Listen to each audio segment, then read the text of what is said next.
Most of us are kinder to other people than we are to ourselves.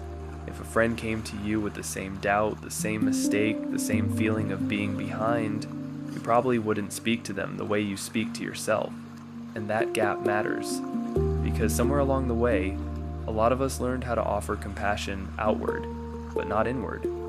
So when the pressure hits, we default to criticism, to shame, to the harshest possible version of the story. But what if the better question was simpler than that? What would you say to a friend? Not a motivational poster answer. Actually think about it. If someone you cared about was struggling with exactly what you're struggling with right now, the doubt, self-criticism, the feeling of being behind, what would you say to them? You probably wouldn't lead with judgment. You wouldn't call them lazy, stupid, weak, dramatic, behind, or broken. You'd probably say something steadier than that, something quieter.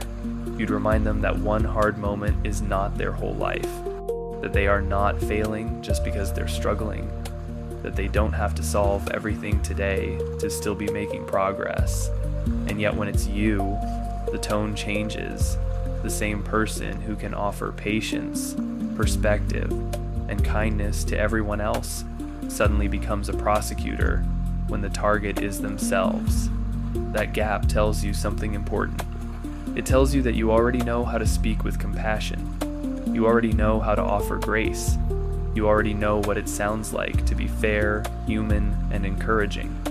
The problem is not that you don't have the words. The problem is that you've been withholding them from yourself. Most of us were never taught how to treat ourselves like someone worth caring for.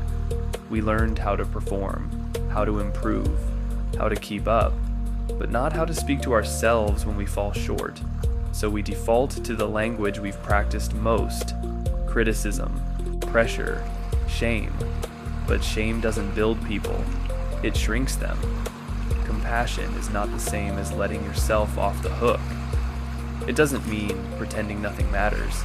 It means you stop using cruelty as your main tool for change. Because cruelty is lazy. It feels like accountability, but all it usually does is make the next step harder. If you want to know what to say to yourself, start by borrowing from the way you already speak to people you care about. If a friend told you they were scared, you wouldn't say, "Good, you should be." If they told you they messed up, you wouldn't say, "That proves what I already suspected." If they said they felt behind, you wouldn't tell them to disappear until they caught up. You'd probably say, "You're allowed to be where you are. You're allowed to be learning. You're allowed to take this one step at a time." And maybe that's the sentence you've needed all along. You deserve to hear the same words you give away so freely. Not because you're perfect, not because you've earned it, but because you're human. That's enough.